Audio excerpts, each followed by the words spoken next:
Para hoy una pequeña ponencia. Yo hablo en español entendible, creo por lo menos, y algunos fallos me perdonáis por favor. Yo hablaré un poco sobre el tema que hemos elegido para hoy, el Zen o el budismo Zen y los problemas de la cotidianidad.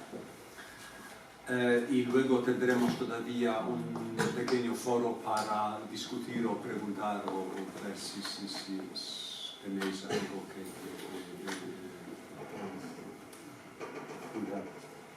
bueno,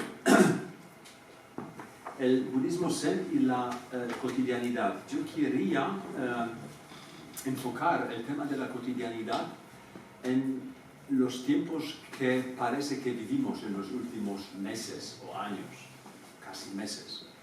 Y indudablemente a muchos de nosotros nos preocupa no solo nuestros problemas muy personales, individuales, lo de siempre, trabajo, relaciones, familia, salud, pero también los problemas de pronto geopolíticos que aparecieron de nuevo, sean problemas internacionales, sean problemas de guerra que de pronto está más cerca que nunca, problemas o preguntas donde lo que parecía bueno y normal de pronto desaparece, lo que no nos gustó de pronto forma parte de la cotidianidad. Es decir, un pata para arriba de muchas historias y valores que hemos compartido o hacia los que íbamos desarrollándonos, de pronto están con un gran interrogante. Y lo interesante también es que como método político, pero muchos no lo conocemos porque no nos metemos en la política directamente, pero este método político consiste en dividir y luego manejar lo dividido. Sí, este método político de dividir, por ejemplo, entre los buenos y malos, entre todo esto, es tan antiguo como la humanidad casi. Lo que se hace hoy en día, es decir, casi de que esto es la verdad, aunque, ¿sabes? Esto no les da igual, pero lo nombramos verdad, con lo cual creamos así mentira y todo ese tipo de cosas. Todo lo que parece que vivimos hoy en día probablemente solo es nuevo porque hemos olvidado que hace poco también fue así. A lo mejor algunos mayores entre nosotros se recordarán de estos tiempos, pero puede ser que no hemos visto hace 50, 60, 70, 80 años de manera tan directa la cocina. Hemos estado más en el restaurante y pensábamos que las cosas son de verdad un poco así. Pero también han sido cocidos y hechos. Hay una interesante observación de un historiador que dice que todo lo que dura más de una generación le aparece a la siguiente como dado, porque no han sido testigos cómo se ha cocinado. Y nosotros, debido a varios aceleramientos, de pronto nos damos cuenta en una generación de cambios de los llamados valores. Antes se necesitaba 2, 3, 4 generaciones para darse cuenta de cambios. Y si vivías en un pueblo, una ciudad más pequeña, hasta que uno comenzaba a percibir algún cambio, esto duraba mucho. Y a pesar de todo, uno podría seguir viviendo en su burbuja X, considerada todavía como objetivamente buena o correcta. Bueno, con esto estoy entrando en el tema mismo de la llamada cotidianidad y lo que tiene que ver con un cierto reconocimiento por parte que llamamos budismo y luego un poco budismo zen. Hay una visión o un darse cuenta del histórico Buda que muchas veces ha sido o no vista o no profundizada porque la gente siempre va a lo emocionalmente más fácil. Y el histórico Buda dijo varias cosas muy interesantes, pero dijo algo súper interesante para nosotros hasta hoy en día. Y dijo que la gente ve la realidad siempre de un modo opuesto. Y la vemos, unos ven de que existen cosas objetivamente o que todo es relativo o una ilusión. O existe algo en sí mismo o todo es una ilusión. Y él dice que nuestra tendencia es pensar de que existen cosas opuestas. Por ejemplo, oscuro, claro, día, noche, largo, corto, pesado, ligero y así. Y lo interesante es, y este es uno de los importantes comienzos del llamado budismo, lo interesante es que no nos damos cuenta que el pensamiento o la manera como nosotros creemos que es la realidad se crea a sí misma gracias a crear términos opuestos. Es decir, tú no puedes crear una palabra sin crear lo opuesto a la vez. Tú no puedes decir largo sin tener en cuenta corto. ¿Sabes? Es imposible decirlo uno sin tener lo opuesto paralelamente al mismo tiempo, por lo menos pensado. Lo que no vemos nosotros, de lo que él y muchos hace ya miles de años se dieron cuenta, es que la llamada realidad es una cosa, la manera como pensamos es otra cosa. Lo loco ha sido de que nosotros creemos que vemos la realidad de manera objetiva y verdadera. Es decir, que se la pensamos de una manera objetiva y verdadera. Este es uno de los más grandes fallos. Y nosotros de verdad creemos que lo que vemos y lo que pensamos existe tal como lo vemos y tal como pensamos. Y este es un fallo. Es decir, la realidad es como es, entre comillas, y nuestra manera de pensar no refleja una realidad objetivamente existente, sino según un montón de circunstancias, nosotros hacemos un modelo de la realidad y piezas claves para este modelo son palabras, términos. Y como ya lo han dicho hace mucho tiempo, nuestras piedras claves para el modelo de nuestra realidad son términos, palabras significativos, y ellos se construyen gracias a oposición. Blanco, negro, feo, guapo y así. Y ahora nuestra mente también colectivamente hace algo interesante. Es decir, compone supuestamente oposiciones. Si decimos algo bueno, debe existir algo malo. ¿Sabes? Es decir, y creemos que en realidad es así, que lo llamado bueno es lo opuesto a lo llamado malo.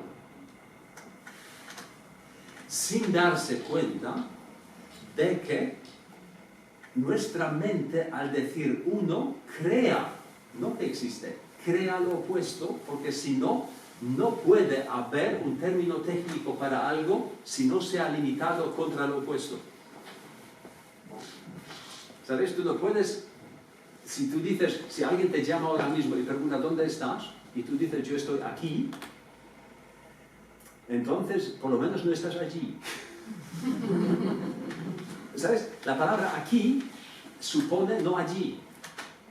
Pero ellos todavía no saben dónde estás. Pero saben que no estás allí. Pero con el aquí no has dicho dónde estás, sino has dicho que no estás allí. En el español tenéis algo muy interesante. Por ejemplo, decéis la palabra, o decimos aquí, nosotros. ¿Pero qué significa esta palabra? ¿Sabe alguien? No a otros. No significa positivamente quién somos, significa lo que no somos. No a otros. Nosotros no a otros. Nosotros es una posición límite, es una frontera contra alguien, sin definir quién somos nosotros. Nosotros aquí somos no los otros, pero no sabemos todavía quién somos. La palabra, por ejemplo, yo vengo de Polonia, la palabra polaca para los alemanes se llama Niemcy. Alemanes. Niemcy son no nosotros. Nieme, no nosotros. Pero no dice quién son polacos, tampoco dice quién son los alemanes, pero dice vosotros y nosotros. No es lo mismo, pero más no podemos decir. Es decir, lo interesante, solo para darse cuenta, es que nuestras palabras, incluso cuando creemos que definen algo, entonces la palabra definición no significa que explican, sino que limitan. Finis es límite, definir es hacer un límite. Como nosotros es un límite contra otros, pero nosotros creemos que la definición describe el contenido. Nada más erróneo que esto. No describe el contenido, sino pone ciertos límites entre aparentemente cosas que son separadas una de la otra. Y ahora la gran pregunta, entre otras en el budismo era, y esto era Shakyamuni, ¿es cierto de que existe el límite y la frontera o la construimos nosotros? Si tú dices, nosotros vivimos en un país vasco, entonces dime a partir de qué metro comienza Navarra. Si voy así y digo, estoy en Navarra, estoy en el País Vasco, y ahora ¿dónde estoy? ¿Sabes? ¿Qué significa frontera? ¿Existe? ¿Existe aquí o existe allí? ¿Sabes? Es poner fronteras, definir, significa en siguiente paso una consecuencia sumamente importante: separar. Si ya tengo la sensación de que existe un límite, entonces el paso para creer que que las cosas existen por separadas es muy fácil. Casi el siguiente consecutivo. Y si tenemos cosas por separadas, entonces podemos decidir la una o la otra. Y comienza a ser algo muy interesante de lo que algunos en la historia oriental y occidental muy temprano se dieron cuenta. Es decir, que de pronto caemos en la siguiente trampa muy profunda, porque creemos que lo que aparece como realidad aparece por separado y según nuestra modulación nos aparece bueno o malo, con lo cual, si existen por separados, podemos querer lo bueno y hacer desaparecer lo malo, porque existen por separado. Y si te das cuenta, una no pequeña parte de la historia de la humanidad en el Oriente y en el Occidente se compone sobre una narrativa, por ejemplo, de la lucha del bien contra el mal. Como si lo uno existiese separado del otro. Y con carne y hueso, la mayoría de nosotros tiene la sensación de que es así. Cada uno de nosotros, sin ningún problema, puede decir de entrada lo que le parece bien, lo que le parece mal, y con gran convención, lo uno podemos conseguir, lo otro deberíamos quitar. interesantemente, desde hace miles de años no funciona. El pensamiento funciona de separación, de nombramiento lo opuesto, pero la puesta en práctica, no. Es decir, en la cotidianidad, la mayoría de la gente intenta hacer algo bueno, desde su punto de vista. Desde mi conocimiento, hasta hoy no existe ninguna guerra y ninguna revolución que no se está haciendo por lo bien. Netanyahu, Putin, quien sea, luchan desde su punto de vista por lo correcto, por lo bueno. Franco luchaba por lo bueno, Hitler por lo bueno, todos por lo bueno. Es interesante. ¿Qué es lo bueno si todos luchan por lo bueno y a la práctica resulta desde otro grupo no?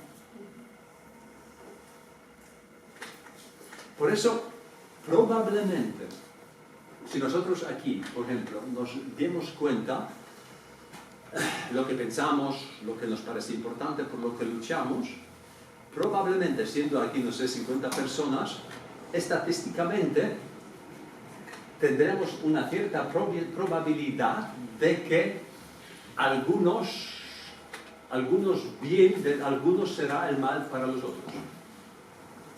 Y viceversa. Con lo cual, incluso aquí, solo gracias a nuestra manera de pensar, deberíamos estar uno en contra del otro. Y cada uno convencido de lo bueno y de lo correcto de lo suyo. Entonces, otra vez, si damos un paso al llamado budismo, ¿dónde existe el fallo? El histórico Buda dijo el fallo existe en nuestra manera de pensar y de percibir la verdad. Nosotros no nos damos cuenta de que el pensamiento es un constructo más y no un objetivo espejo de la realidad.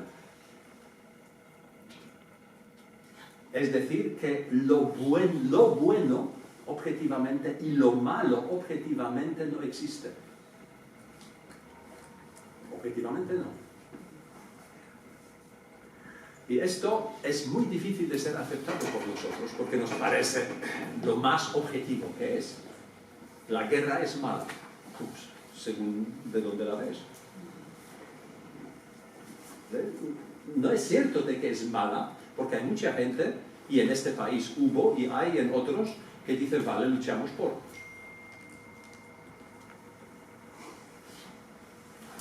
Por eso la pregunta es, en este sentido, si seguimos la huella de Shakyamuni Buda y de otros, suponemos que nuestra manera de pensar tiene algún error. Entonces, ¿en qué consiste ese error? El error consiste en creerse que nosotros somos capaces de ver la realidad de modo objetivo. Y este es uno de los grandes fallos. Porque, por ejemplo, nuestra manera de ver la realidad supone que ella existe como tal objetivamente. Shakyamuni ya vio y dijo que todo se compone como interacción por todo. Y esto fue una de las grandes visiones innovativas de entonces y probablemente hasta hoy es bastante interesante porque la ciencia moderna en las últimas décadas comienza a admitir de que lo fijo no existe, sino que hay una interrelacionalidad y todo aparece como tal, pero interrelacionado, no en sí mismo. Por ejemplo,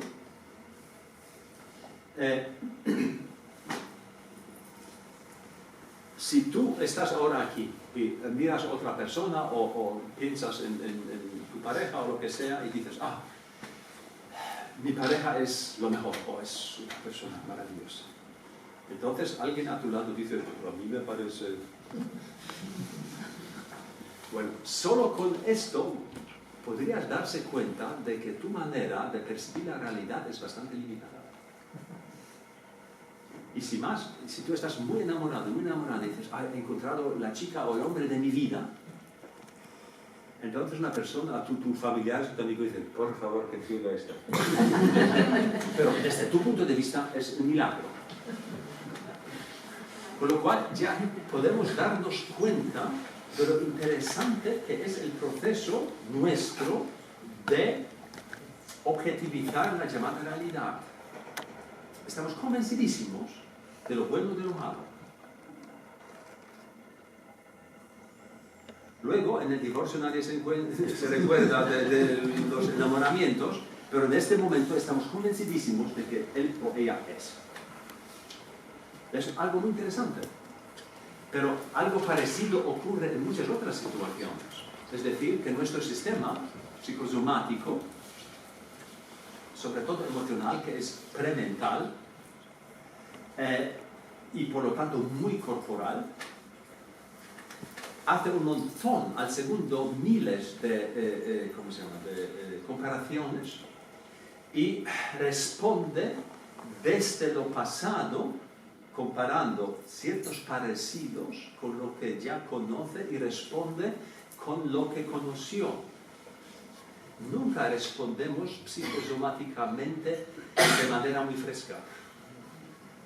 Si tú dices la palabra, esto me gusta, entonces tu sistema encontró algún parecido inconscientemente con algo pasado y te sirve un sentimiento adecuado a lo que cree que ha encontrado y ahora te parece bien. Si mirarías bien, sería distinto, pero para nosotros nuestra respuesta psicosomática es muchas veces tan suficiente que ya no miramos más. ¿Sabes? Este es lo interesante, que por ejemplo, también nuestra mente, nuestra capacidad de analizar las cosas, se quedan muy cortas. Nosotros no somos muy racionales y muy en la cabeza como pensamos. Nosotros estamos muy en la cabeza, pero no porque pensamos y analizamos muy bien, sino porque buscamos justificaciones para lo que sentimos. Y esto no es lo mismo.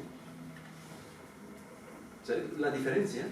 Es decir, si tú sientes miedo, estás obligada mentalmente a buscar soluciones o explicaciones. Y si tú sientes un gran placer, también tienes una narrativa y la compones porque está tan bien y tan mal. Y si tú sientes en un momento dado, te sientes muy muy bien, la circunstancia o la persona que supuestamente produce este bienestar debe ser maravillosa, con lo cual la narrativa la explica como algo muy bueno. Y si estás completamente cabreado o cabreada, la persona o las circunstancias que produce este cabreo debe estar sumamente mal. Con lo cual la narrativa explica o intenta dar un sentido a lo que sientes y no al revés. ¿Sabes? Pocas veces algunas cosas cotidianas de la narrativa más lógica y razonable serían tan emocionalmente fuertes para nosotros. No lo son. Producimos muchas cosas que sean emocionales. Porque para esto nos da la sensación de ser bueno o malo. La propia razón, el propio argumento no es tan jugoso para nosotros que el cuerpo y la emoción. Por eso lo veis, un ejemplo bueno es el cine, que nosotros creemos que lo que ocurre en la película es tan emocionante. Pero no es así. Imagínate o haz el experimento, quita de las películas la música y verás que la película será bastante seca. Aunque pueden pasar cosas incluso desagradables o agradables, pero sin la música no se producirá una emoción fuerte. Y sin la emoción fuerte, bueno, se quieren o se matan, bueno, pero no pasa. No nos afectaría tanto si no hacemos algo que toca algo emocional. Por lo tanto, otra teoría en este juego es que lo que juzga la realidad Es más el cuerpo y la emoción que la razón.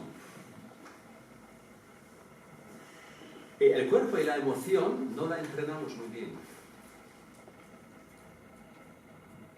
Es decir, que el cuerpo y la emoción se queda a niveles bastante infantiles. Es decir, que el cuerpo y las emociones, luego los sentimientos, son un poco, digamos,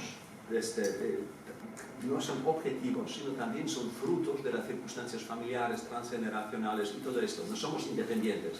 Todos nuestros genes, todo vienen de algo. Es decir, la manera como respondemos, como lo que llamamos miedo, alegría, es condicionada, no es objetiva.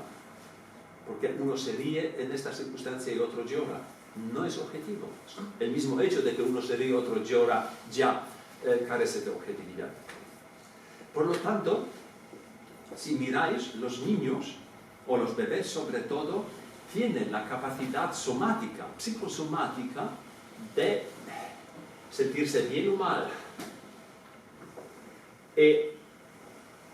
Esta capacidad comienza a ser acompañada luego por las palabras, es decir, con 2 o 3 años comenzamos a decir lo que nos gusta o no nos gusta.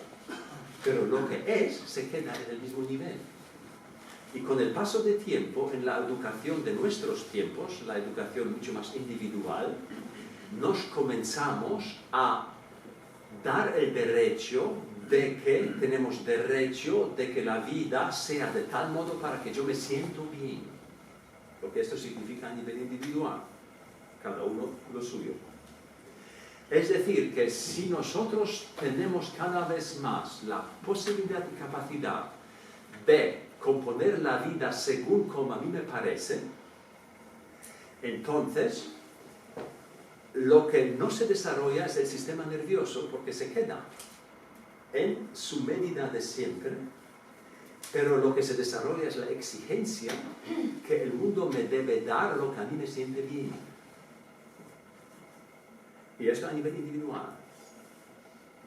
Y esto es muy, muy, muy interesante y bastante difícil de ser satisfecho. Porque cada uno de nosotros siente lo que siente, individualmente distinto, pero siente derecho dado por la sociedad de que lo suyo debe ser tomado en serio y agradecido. ¿Y cómo hacerlo? Sin entrar en conflicto con alguien otro que siente en este momento algo distinto y también siente el derecho de que lo suyo debe ser aceptado. ¿Sabes? Es muy, sin entrenamiento y conciencia es casi imposible y nos falta y entrenamiento y conciencia. Porque tenemos, ¿sabes? A mí me parece así y yo quiero así, punto. Y el otro dice no y yo quiero de otra manera. Por eso veis que luego con todo este tipo de planteamiento también a nivel de la sociedad, no es tan fácil que se siente mal, entonces ¿qué? Nos separamos o... Y nuestra propuesta es ir un poco a este bien y mal. Y veis que probablemente una pequeña tesis para esta tarde es que este bien y mal, de blanco-negro, lo opuesto, no es algo objetivo, sino es un entrenamiento de nuestro sistema psicosomático. Lo que me hace sentir bien es bueno y lo que me hace sentir mal es malo. Pero individualmente es distinto. Y ahora, muchas veces, una pequeña solución consiste en que nos juntamos y buscamos personas que en cosas claves reaccionan parecidamente. ¿Sabes? Es decir, si, imagínate, tu pareja te abandona. Tú, triste o con ira, una mezcla de todo, ¿a quién llamas por teléfono? ¿A tu mejor amigo o a tu mejor amiga? ¿Qué significa mejor amigo o mejor amiga? Significa una persona que te dirá, ay, lo siento mucho, claro, qué cabrón, qué cabrón. Entonces tú te sientes confirmado, confirmada en tu percepción y ya crees justificada esta y ya estás solo un paso del objetivo bueno. Y este es el papel de llamado amigo y amiga. Él debe, o ella debe, confirmar tu manera de sentir y de ver el mundo. Y si nosotros creemos que 2, 4, 5, 6 personas piensan de la misma manera, entonces ya estamos en la objetividad. Y no es así. Una opinión extendida no es objetiva. ¿Sabes? Incluso 80% o 99% de la gente se puede equivocar. Lo extendido no es objetivo, es simplemente extendido. Y ahora, si un mejor amigo y mejor amiga tú le llamas y dices, ay, mira, mi esposa me abandonó, te dicen, no, por fin se dio cuenta, no, entonces se termina la amistad. Lo hace 2 veces y punto. ¿Para qué necesito un amigo que no me apoya? En ese sentido. Pero apoyar significa que darte razón a tu estado emocional, más no. Y por lo tanto tenemos parejas que deben apoyarnos, amigos que deberían, conocidos podrían y al resto del mundo no nos interesa. Entonces tenemos una escala, quienes nos importan más o menos y sus deberes con respecto a nosotros. Con lo cual notáis que nuestras opiniones sobre la realidad son muy frágiles y por eso necesitamos siempre algunos aficionados a algo parecido para que tengamos la sensación, ay, es correcto. Lo bueno no es lo bueno, lo correcto no es lo correcto, lo verdadero no es lo verdadero, si no lo confirman algunos a los que yo confirmo también y estamos más o menos una pandilla de los correctos. Pero de pronto nos damos cuenta de que hay al lado otra pandilla de los correctos, pero lo correcto es distinto. Pero esta pandilla no son nosotros. No, nosotros. No a otros. Nosotros somos nosotros. Y no a ellos. Y así se compone este nosotros como el no a otros. Y podemos, como hoy en día, cada vez más, a nivel individual, vivir en grupos. Los grupos se encuentran, tienen incluso sus canales en YouTube, tienen su prensa, tienen sus libros, y puedes pasar una vida sin ningún problema en tu grupito y punto. Y el resto es el resto, que son otros, son tontos, no son nosotros, punto. Y esto funciona. Incluso hay sociedades que hoy en día intentaban, por lo menos, con bastante éxito, no se puede decir que están tan sin éxito, mantenerlo uno al lado del otro. Las sociedades, o intentos de construir sociedades multiculturales y todo ese tipo de cosas, en lo que estamos. Pero notáis también que a mucha gente le cansa. Porque ver de que lo mío no es lo objetivo y tratar a los demás significa también poner en duda lo mío. Ver que los otros lo hacen de otra manera y también funciona, pone en duda mi manera. Y esto ya nos gusta menos. Porque nos gustaría sentirnos seguros, y seguridad se basa en algo fijo y firme. Y tener la conciencia o tener la experiencia, hacer la experiencia de que a lo mejor lo mío es solo individual y no justo y correcto, me pone en duda, y para esto no estamos preparados. Nuestros sistemas educativos todavía no nos entrenan hacia lo desconocido, sino hacia lo supuestamente objetivamente fijo y firme. Lo bueno, lo correcto, lo justo y así. Y ahora notamos, por ejemplo, que a lo mejor políticamente viene un grupo de la gente que tuvo mucho miedo desde hace mucho tiempo contra una cierta apertura, porque da miedo. Si lo que yo pensaba de toda la vida que es correcto, y ahora se vuelve a lo contrario, incorrecto, entonces ¿qué sentido tiene todo esto?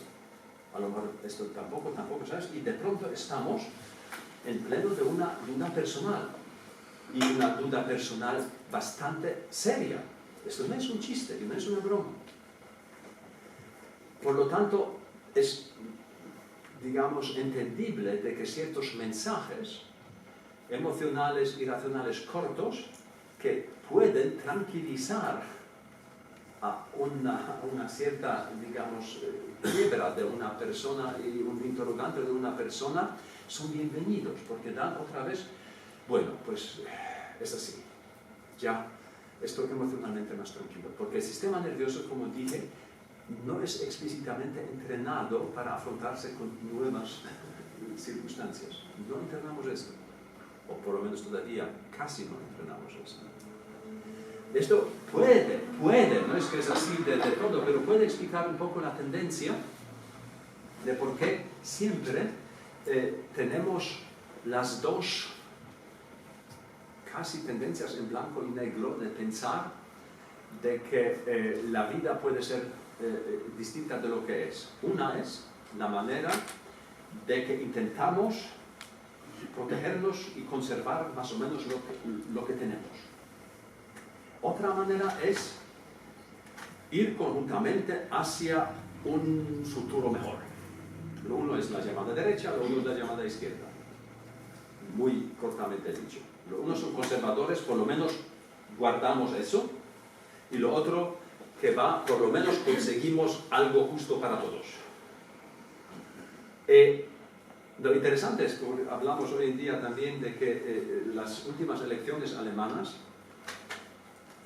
donde el partido como el Vox aquí en España, el ultraconservador, fue la segunda fuerza elegida en Alemania. Lo interesante es que los jóvenes de 18 a 24 años fueron los que más votaron, o la ultraderecha o la ultraizquierda. Y a partir de los 30 comenzaban a aflojar y los más mayores votan los partidos más del medio. Y la mayoría de la gente siempre pensó que los mayores votarán los extremos, por lo menos de extrema derecha. Y no es así, todo lo contrario. Los mayores fueron los que menos votaron, y los más jóvenes votaron de los ambos extremos, que en cierta manera se parecen por la estructura y contenido un poco distinto, pero la estructura es bastante parecida ya en lo ultra. Es decir, que sobre todo probablemente la gente joven con menos equilibrio y menos todavía entrenamiento es a lo mejor más seducible por mensajes que te dan supuestamente certeza. Es así. Con el paso de la edad, como bien sabéis en España, el diablo es más diablo por viejo que por diablo. Es decir, gracias a la experiencia de la vida misma sabemos que lo blanco no es tan blanco y lo negro no es tan negro. Pero este es más por experiencia. Y hace 30, 40, 50, 60 años lo blanco era blanquísimo y lo negro era negrísimo y estuvimos más seducibles para este tipo de cosas.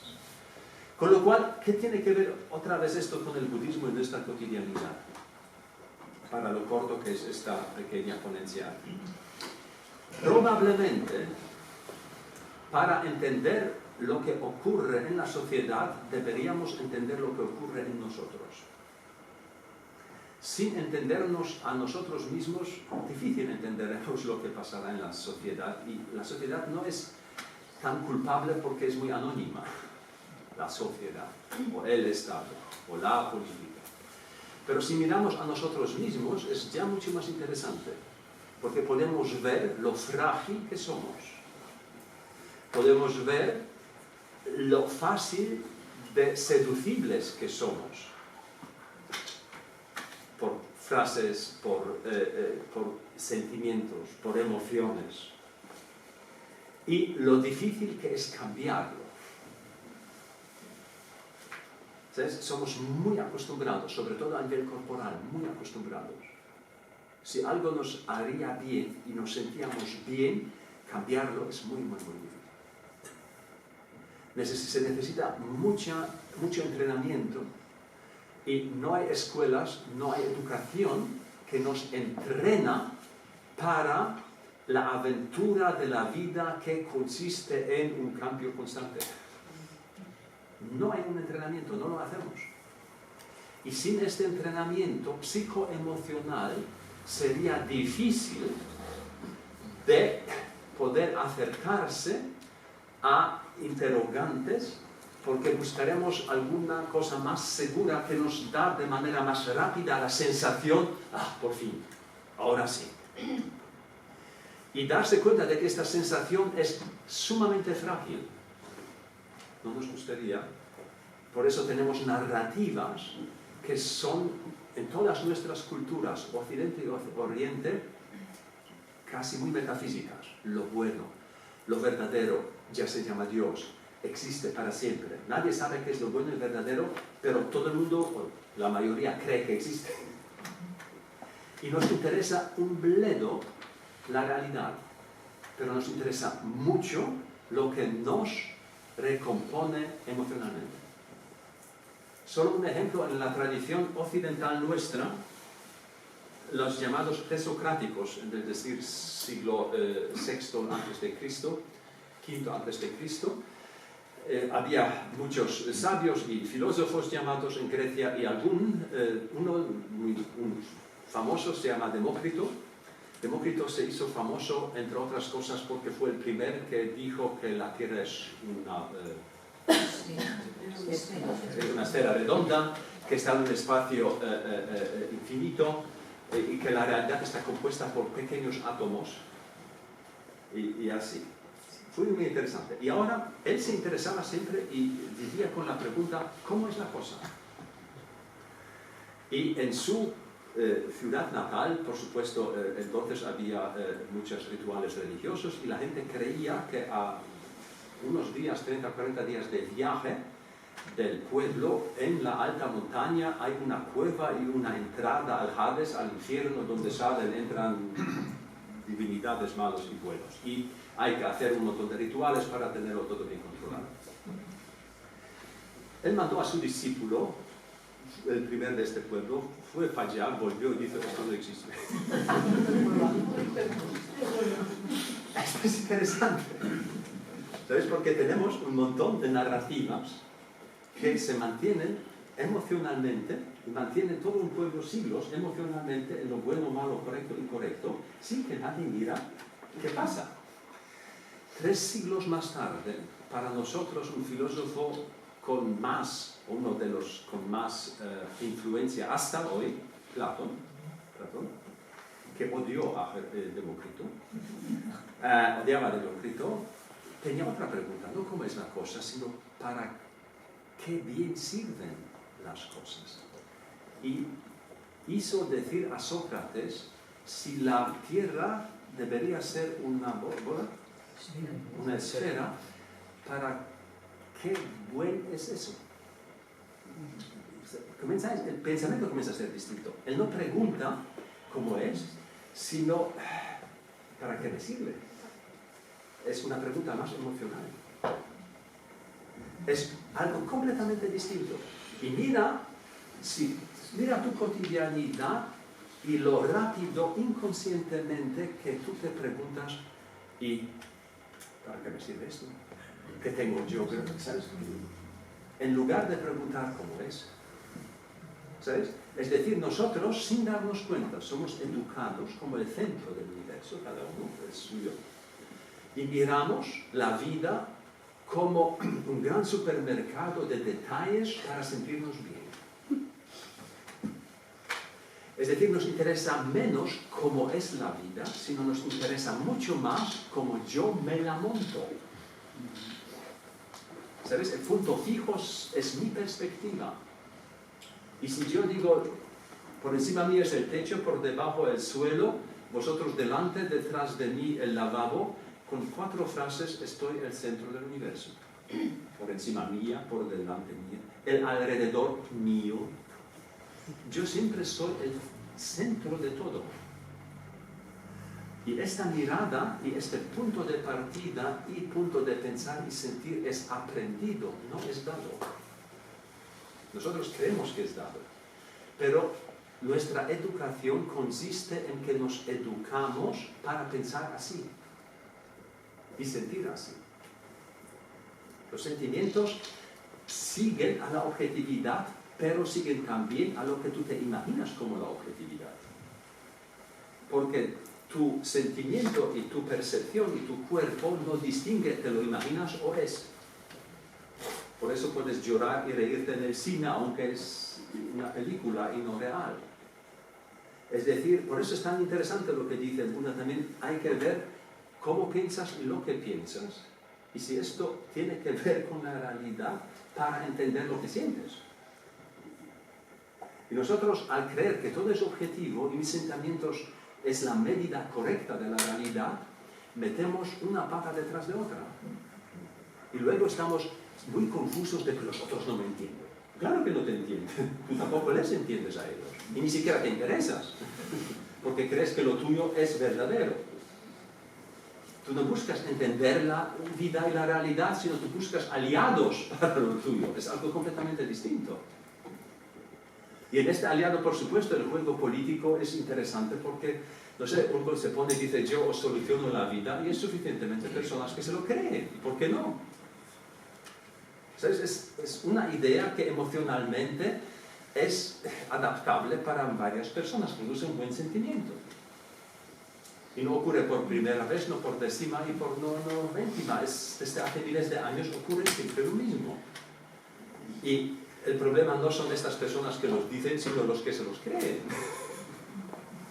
Este es interesante. Y nosotros se lo creemos de la misma manera como se creemos si alguien me mira a los ojos y dice, tú eres, yo que soy el hombre de mi vida. ¿Sabes? Es muy parecido. Con una frase, yo estoy convencido de... Y luego vienen, por lo menos, cosas que lo reducen o lo ponen en otras cosas. Pero somos emocionalmente tan necesitados y tan inconscientes y poco entrenados que nos sorprende de que en muchos ámbitos vivimos lo que vivimos. Por eso, y con eso termino, el llamado budismo clásico, ortodoxo y el Chan y Zen no ofrecen una narrativa de un mundo mejor, sino ofrecen un mirar mejor como es. Antes de cambiar el mundo, mira mejor como es. Porque puede ser que no es tan mal como te parece y que tus ideas simplemente tienen solo un formato emocional porque ni siquiera te das cuenta cómo es el mundo. Y si miras los resultados de nuestras supuestas mejorías del mundo, ¿sabes? El hecho de que no vamos ya en burros, sino vamos con el coche, no es la mejor mejoría que se puede decir. Las sabidurías y felicidades tienen muchos otros aspectos que solo tener calefacción y coche. Hay otras calidades las que no hemos desde hace miles de años desarrollado mucho más.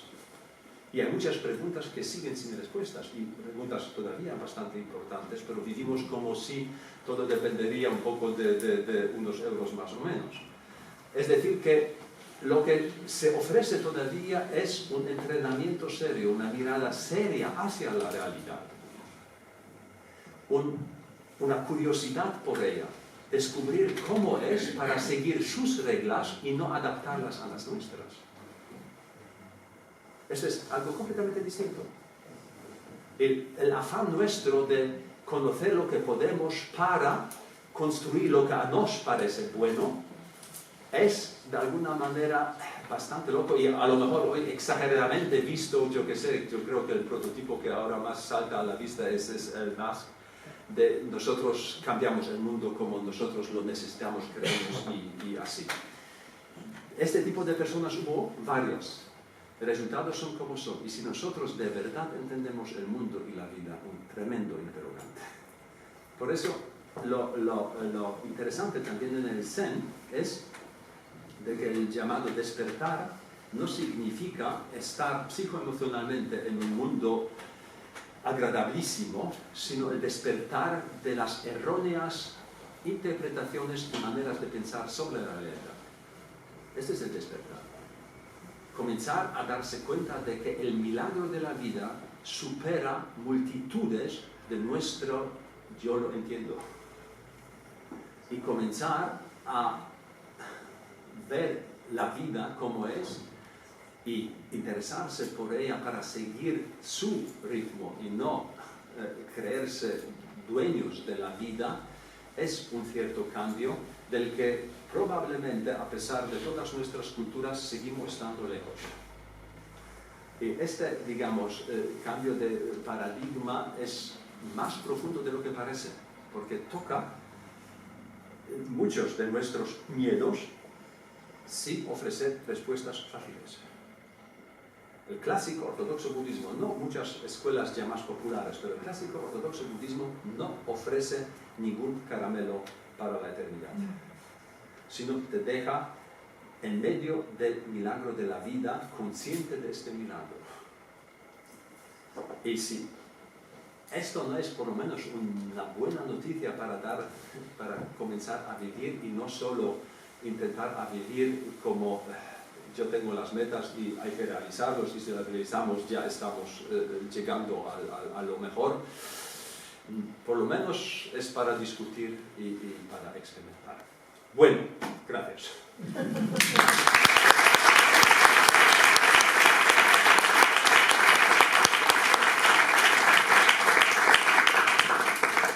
Bueno, si alguien tiene una pregunta fácil, pues... Con todo lo que os has dicho aquí es fácil.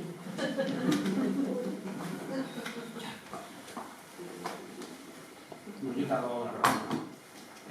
¿Cómo entrenamos este lado emocional? Una de las posibilidades más clásicas es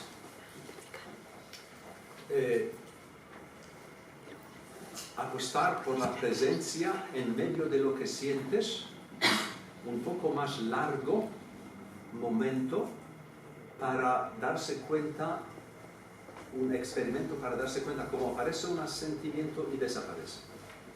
Es decir, alegría viene y se va, tristeza viene y se va, ira viene y se va. En lugar de actuar según. Porque si actúas según, ¿sabes? Si actúas en el pico de la alegría, puedes despertar mal, y si actúas en el pico de la ira también. Porque en los picos de sentimientos y emociones tienes menos contacto con la realidad, por ejemplo. Y a la vez te parece más objetiva como nunca. Es uno de los momentos. Pero entrenarse en sentir emociones, ¿no? Ellos no son malas, pero no siempre acertan. Porque son acostumbradas y son aprendidas. Y por eso la vida siempre es nueva, nunca se repite.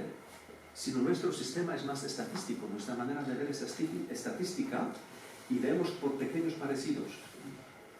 Y por eso de vez en cuando es interesante quedarse más momentos y decir cómo es ahora, cómo es ahora.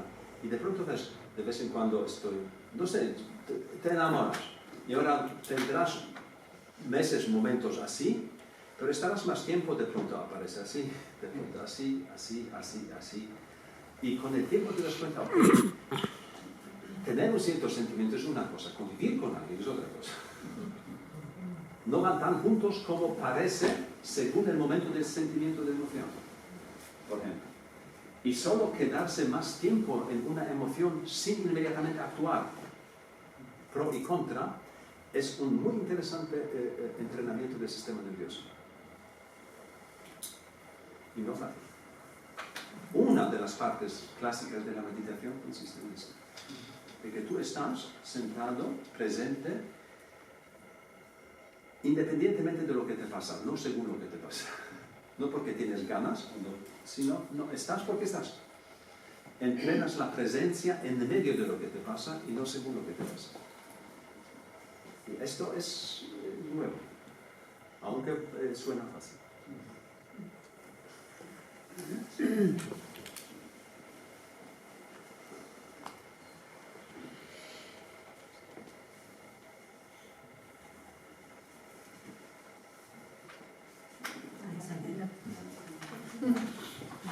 Si eres una persona que ha ganado conciencia un poco, ¿no? De este despertar, de empezar a notar cosas que no están bien y hacerte planteamientos, ¿no? Llegas a cierta evolución. pero luego ves que el resto de la sociedad no está en ese punto, o no está contigo, no está en ese mismo camino contigo, ¿no? ¿Cómo puedes lidiar con esos pensamientos de, vale, esta persona, o sea, no me puedo conectar muy bien con esta persona porque no está en este punto de la ¿sabes? Probablemente siempre fue así y siempre estará así. Es decir, que por esto afirma más lo que dije antes, que cada uno buscamos aliados. ¿Sabes? Es decir, que si tú cambias, entre comillas, cambia también tu mundo. Y puede ser que encuentras nuevas personas o sigues para adelante solo por curiosidad. Y no hay una regla. No es fácil. Tengo que vivirlo y encontrar... ¿Sabes? Lo tonto es que si tomas conciencia de algo, entonces te será difícil retroceder. Es imposible muchas veces. Pero seguir solo para adelante tampoco tiene mucha gracia. Y con eso hay que vivir. Es una, ¿sabes? Por eso digo que la educación es como es por el momento, pero muchas de las cosas de que también luego a nivel de la sociedad nos hemos dado cuenta, al principio eran para los que lo vieron en consecuencia con la sociedad muy duros. ¿Sabes? Los primeros que realizaron que la Tierra no es el centro del universo y así no han sido recibidos con gritos de alegría por los demás, sino matados de que la Tierra no es el centro del universo. Esto son siglos muchas veces y convivir con todo esto no es tan fácil. Yo no digo que esto es fácil, pero vivir con lo otro parece ser fácil, pero tampoco lo es. Estamos condenados de alguna manera a vivir, a tomar conciencia. Parece formar un poco parte de la vida, pero entre los humanos nos hacemos la vida difícil debido a crear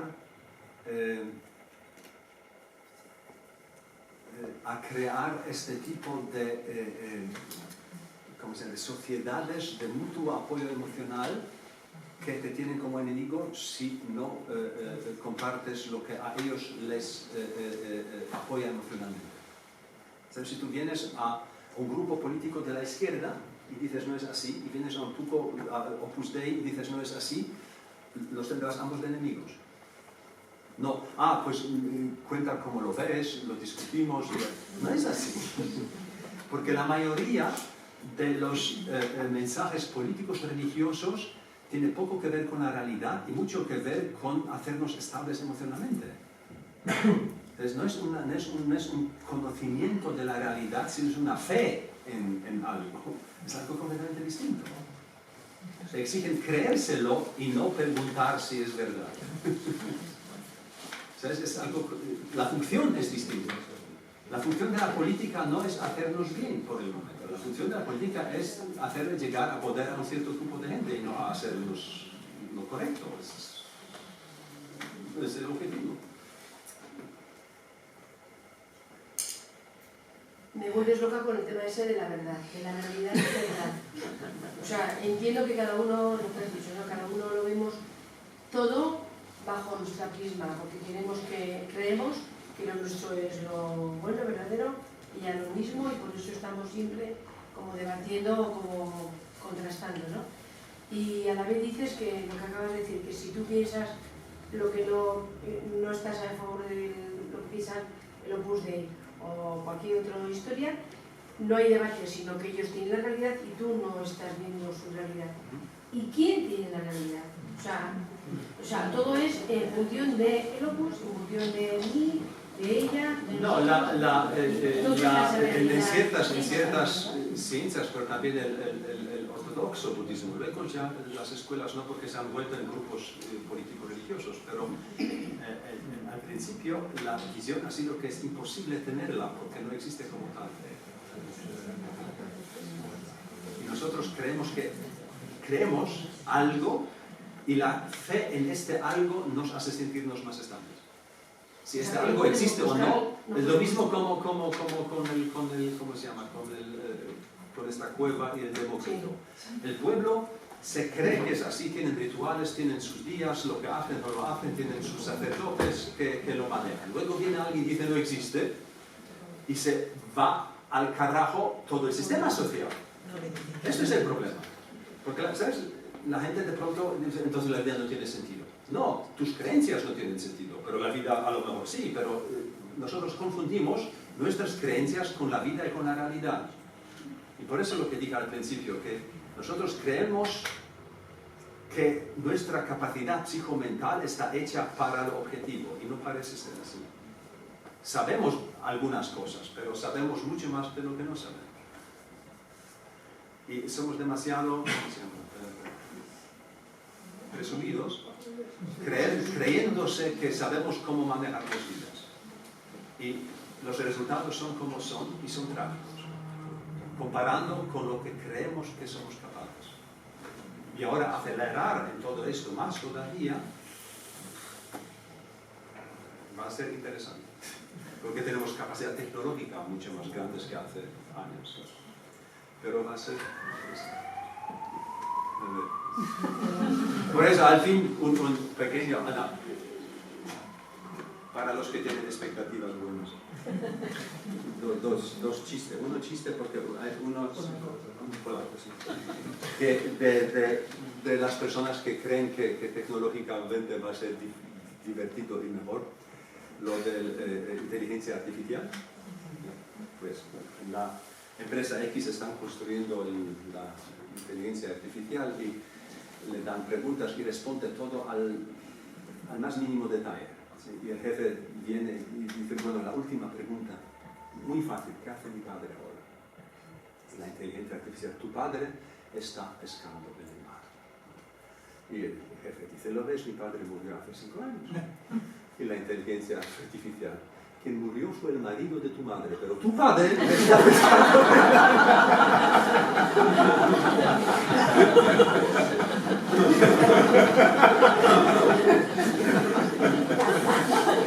Si el mundo será mejor con eso es otra cosa.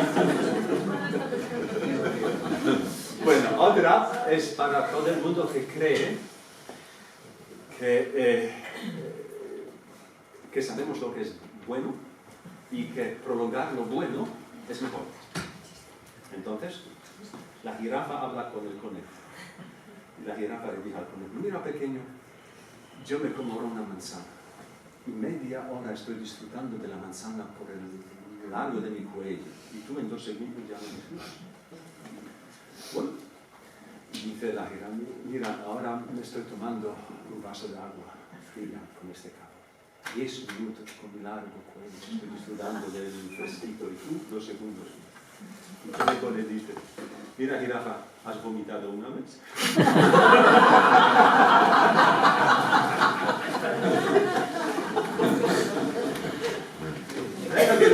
Nosotros creemos que sabemos lo bueno y prolongarlo será mejor. Una depende de circunstancias, como dice el Buda. Pero en otras circunstancias lo bueno será peor. En este sentido, muchas gracias.